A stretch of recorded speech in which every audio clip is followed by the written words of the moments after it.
So இலுமினாட்டிகள் பத்தி இப்போ அதிகமாவே இன்டர்நெட்ல பரவி வருது இல்லைங்களா? சமீப காலமாக நெறைய பேர் அத பத்தி பேச ஆரம்பிச்சுட்டாங்க.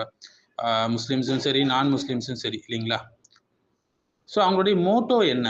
அவங்களுடைய கோல் என்ன? எதனால அவங்க இவ்ளோ உலகத்துல பாவமான செயல்கள் செய்றாங்க? ஸோ பல பேருக்கும் அவங்க ஏன் இத செய்றாங்கன்ற உண்மையான மோட்டோ தெரியறதில்லங்க. உண்மையான கோல் எதுக்காக இப்படி செய்றாங்கன்னு தெரியறதில்ல. சில முஸ்லிம்களுக்கு தெரியும் தவிர, மற்ற நான் முஸ்லிம்ஸ் அவங்கலாம் பேசும்போது வேறு வேறு காரணங்கள் சொல்றாங்க. ஆனா அதெல்லாம் உண்மையான காரணம் கிடையாது. அவங்க சொல்லக்கூடிய காரணங்கள் என்னன்னா, அதிகாரத்தை அவங்க ஆசைப்படுறாங்க. அரசியல், பணம், மீடியா, கல்வி எல்லாம் எங்களுடைய கட்டுப்பாட்டுல இருக்கணுன்றதுக்காக அவங்க செய்றாங்கன்னு சொல்லுவாங்க. சிலர் என்ன செய்வாங்க, கடவுள் இல்லாத ஒரு உலகத்த அவங்க உருவாக்க பார்க்குறாங்க. அப்படி ஒரு தாட் ப்ராசஸ உருவாக்க பார்க்குறாங்க என்றெல்லாம் சொல்லுவாங்க. சிலர் பொருளாதார ஆதாயத்துக்காக இப்படி செய்றாங்க என்றும் சொல்லுவாங்க. சிலர் வந்து மற்ற மக்கள் எல்லாரையும் அடிமையாக்கணும். அதனால தான் அப்படி அவங்க செய்றாங்க என்று சில காரணங்கள் சொல்லுவாங்க. இப்படி பல பல மோட்டோக்கள சொல்லுவாங்க. அவங்க தான் மேல் ஓங்கி இருக்கணும். மத்தவங்கலாம் அவங்களுக்கு கீழ இருக்கணும் என்பதற்காக அப்படி செய்றாங்க என்றெல்லாம் சொல்லுவாங்க. ஆனா இதெல்லாம் சொல்லப்படக்கூடிய வெவ்வேறு காரணங்கள். ஒரு ஈமானுடைய பார்வையிலிருந்து பார்க்கும்போது, அவங்களுடைய மோட்டோவே வேறங்க. இஸ்லாம் தான் அதற்கு சரியான ஒரு சொல்யூஷன் சொல்லுது என்று சொல்லலாம். அவங்களுடைய ஹிஸ்டரி பார்க்கும்போது தான் நமக்கு புரியும். ஏன்னா இலுமினாட்டி என்றால் பலரும் வந்து இப்ப 200, 300 வருஷத்துக்கு முன்னாடி உருவாகுன குரூப் அவங்க. அப்படின்ற மாரி வரலாறு எடுத்துட்டு போவாங்க. ஆனா இல்ல. இந்த வரலாறு புரியணும்னா, பனி இஸ்ராயேல் முதல் மசீஹ் தஜ்ஜால் வரை ஃபுல் வரலாறு பார்த்தா தான் நமக்கு புரியும். எதனால இவங்க இதையெல்லாம் செய்றாங்க என்று. அல்லாஹ் சுப்ஹானஹு வ தஆலா சொல்றான், பனி இஸ்ராயேலுக்கு அல்லாஹ் குடுத்த கண்ணியத்தையும், மரியாதையையும் நினைவூட்டுகிறான். பனி இஸ்ராயேல் மக்களே, நான் உங்களுக்கு அளித்த அருளை நினைவு கூருங்கள் என்று. ஸோ அவர்களுக்கு பல நபிமார்கள் வந்தாங்கள், வேதங்கள் கொடுக்கப்பட்டது, தாவாவுடைய அழைப்பு, வழிகாட்டுதல் குடுக்கப்பட்டது. ஆனால் இந்த மரியாதை, கண்ணியம் எல்லாம் நிரந்தர உத்தரவாதம் கிடையாது. ஏன்னா அல்லாஹ் சுப்ஹானஹு வ தஆலா சொல்றான், ஒரு சமூகத்தினர் தங்கள் உள்ளத்துல இருப்பதை மாற்றும் வரை, அல்லாஹ் அவர்களுக்கு அளித்த அருளை மாற்ற மாட்டான் என்று சொல்றான். 8வது அத்தியாயம் 53வது வசனம். மேலும் அவர்களை எச்சரிக்கிறான், நீங்கள் வேதத்தின் ஒரு பகுதியை நம்பி மற்றொரு பகுதியை மறுக்கிறீங்களா என்று.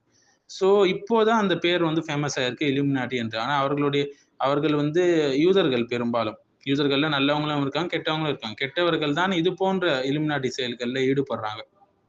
ஸோ ஈசா நபி, அதாவது ஜீசஸ் வந்து அவங்களுக்கு நபியாக அனுப்பப்பட்டாங்க. பனி இஸ்ரவேல் மக்களுக்காக. ஸோ அவங்க என்ன எதிர்பார்த்தாங்கன்னா, அவர் வந்து தங்களுக்கு ஒரு உலக அதிகாரத்த குடுப்பாங்க. ஒரு அரசாட்சிய எடுத்து குடுப்பாங்க என்றெல்லாம் யூதர்கள் எதிர்பார்த்தாங்க. ஆனா ஈசா அலைஹிஸ்ஸலாம் வந்து அவங்களுக்கு கற்றுக் கொடுத்தது உலகப் பற்றின்மையை கற்றுக் குடுத்தாங்க. உள்ளத்தை எப்படி சுத்தம் செய்யணும்னு சொல்லிக் குடுத்தாங்க. உங்களுடைய உண்மையான சொர்க்கம் வந்து அல்லாஹ்விடத்தில் தான் இருக்கிறது. உங்களுடைய உண்மையான அரசாட்சி அல்லாஹ்விடம் தான் இருக்கிறதே தவிர, இந்த உலகத்துல அதை நான் வாக்களிக்க உங்களுக்கு வரல என்று ஜீசஸ் சொன்னாரு. அது அவங்களுக்கு பிடிக்கல. அவங்க ஆசைப்பட்டது ஜீசஸ் வந்து தூதரா வந்தாரு. ஆனா அவங்களுக்கு அத குடுக்கல. ஜீசஸ வந்து என்ன செஞ்சாங்க? கொல்றதுக்கான திட்டங்களை தீட்டுனாங்க. அல்லாஹ் அவங்கள பாதுகாத்துட்டான். பிறகு பல 100 வருடங்களுக்கு அப்புறம் முஹம்மது நபி ஸல்லல்லாஹு அலைஹி வஸல்லம் அவங்க வந்து தூதராக முழு உம்மத்துக்கும் தூதராக வந்தாங்க. ஆனா அவங்க பனி இஸ்ரவேலிலிருந்து வரல. அவங்களுடைய இனத்திலிருந்து வரல என்பதால் பொறாமையின் காரணமாக அவங்க என்ன செஞ்சாங்க? முஹம்மது ஸல்லல்லாஹு அலைஹி வஸல்லம் மறுத்தாங்க. இஸ்மாயில் அவர்களுடைய வம்சத்துல அவங்க வந்தாங்க. பனி இஸ்ரவேலுடைய இஸ்ஹாக் என்ற வம்சத்திலிருந்து வரல என்பதனால, அந்த தூதர் தான் அவங்கன்னு தெரிஞ்சிருந்து அவங்கள மறுத்தாங்க. எந்த அளவுக்கு என்றால், அவர்கள் தங்கள் பிள்ளைகளை அறிவது போல் இந்த முஹம்மது ஸல்லல்லாஹு அலைஹி வஸல்லம் அறிவாங்க என்று அல்லாஹ் சொல்றான். அந்த அளவுக்கு அவங்களுக்கு தெரியும். இவர் தான் உண்மையான தூதர்.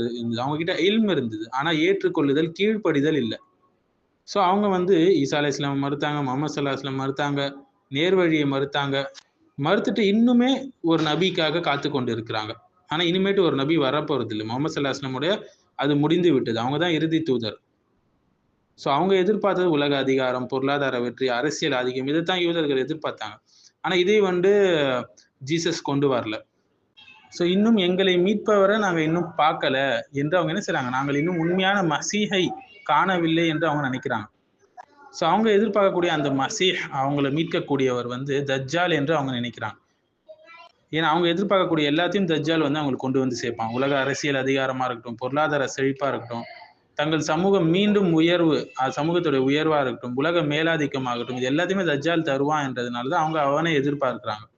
ஏன்னா அல்லாஹ்வுடைய நாட்டத்தின்படி தஜ்ஜால் மழை பெய்ய செய்வான், மழை பெய்யும், அவன் செல்வம், பயிர்கள் எல்லா வளங்களையும் கொண்டு வந்தான். இது அவங்களுடைய எதிர்பார்ப்புக்கு சரியா பொருந்துது. அதனால் அவர்கள் அவனை நபி என்று அழைக்க மாட்டாங்க. ஆனா மசீஹ் மீட்பாளர், எங்களுடைய மீட்பாளர் என்று ஏற்றுக்கொள்றாங்க. ஸோ உண்மையான நபியை அவங்க மறுத்தாங்க. அதனால பொய்யான மீட்பாளரை இந்த மசீஹ் தஜ்ஜால் பொய்யானவன்.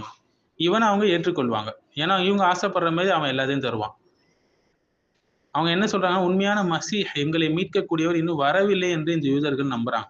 யூதர்கள்லாம் எல்லா யூதர்களும் இல்ல, யூதர்களே ஒரு கெட்ட பிரிவினரை சொல்றோம்.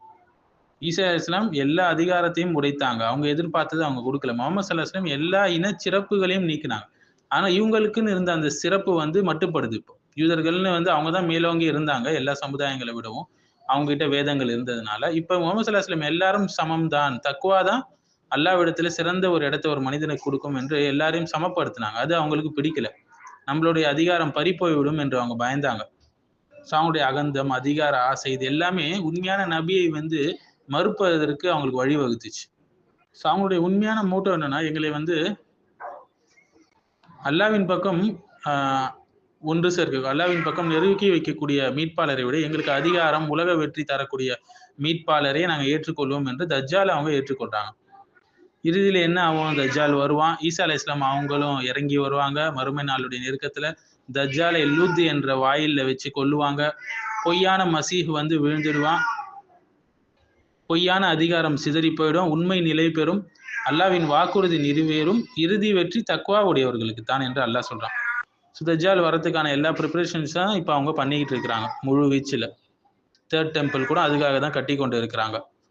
அவன் வந்தால் அவனோடு சேர்ந்து எந்த அளவுக்கு சொல்லப்படுதுன்னா, இஸ்ஃபஹான்ல இருந்து 70,000 யூதர்கள் தஜ்ஜாலை பின்பற்றுவார்கள் என்று சஹீஹ் முஸ்லிம்ல ஹதீஸ் வருது. தஜ்ஜாலோடு சேர்ந்து அவங்க என்ன செய்வாங்க? அவனுடைய ஆட்சியை சப்போர்ட் செய்வாங்க. அவனை ப்ரொமோட் பண்ணுவாங்க. அவனுடைய பொய்யான அவன் செய்யக்கூடிய அந்த அதிசயங்கள்லாம் நம்புவாங்க. தஜ்ஜாலை யாரெல்லாம் எதிர்க்கிறாங்களோ அவங்கள இவங்களும் எதிர்ப்பாங்க. ஏன்னா தஜ்ஜால் அவங்க ஆசைப்பட்ட துன்யாவை அவங்களுக்கு கொடுப்பான். அவங்க எதிர்பார்த்த அந்த உலக ஆதிக்கத்தை தஜ்ஜால் அவங்களுக்கு கொடுப்பான். பைத்துல் மக்தஸ்ல இருந்து ஆட்சி செய்ய வேண்டும் என்ற அவங்களுடைய ஆசையும் நிறைவேறும். பழையபடி அவங்களுடைய இனம் மேன்மை அது உறுதிப்படுத்தப்படும். தஜ்ஜால் அவங்களுக்கு கொடுப்பான். ஆனா இது எதையுமே அவங்க ஈசா அலைஹிஸ்ஸலாமோ முகமது ஸல்லல்லாஹு அலைஹி வஸல்லமோ கொண்டு வரல என்பதனாலதான் அவங்க அவனை மறுத்தாங்க. இன்னும் பல காரணங்கள் சொன்னா, பனி இஸ்ராயல்ல இருந்து அவங்க வரல முகமது ஸல்லல்லாஹு அலைஹி வஸல்லம். வஹியுடைய பணி இஸ்மாயில் அவங்களுடைய வம்சத்துக்கு போயிடுச்சு. அது ஒரு பொறாமை அவங்களுக்கு. மத தலைவர்கள் அவங்களுடைய ரப்பிகளுடைய அந்த அதிகாரம் முடிவடைஞ்சிருச்சு. ஷரியத் உலகளாவியதாகி விட்டது. எல்லாருக்கும் ஷரியத் ஆகிவிட்டது. தௌஹீத் மத ஆதிக்கத்தை உடைத்தது.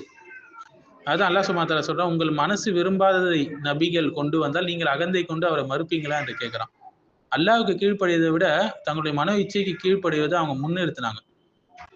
தஜ்ஜால் அவங்களுக்கு துன்யாவை தரான், ஷரியத்தை நீக்கிறான், எல்லை இல்லாத ஒரு வாழ்க்கையை தரான், வஹியை அதிசயத்தால் மாற்றுகிறான். இது போன்ற விஷயங்கள் இருப்பதனால அவனை பின்பற்றுறாங்க.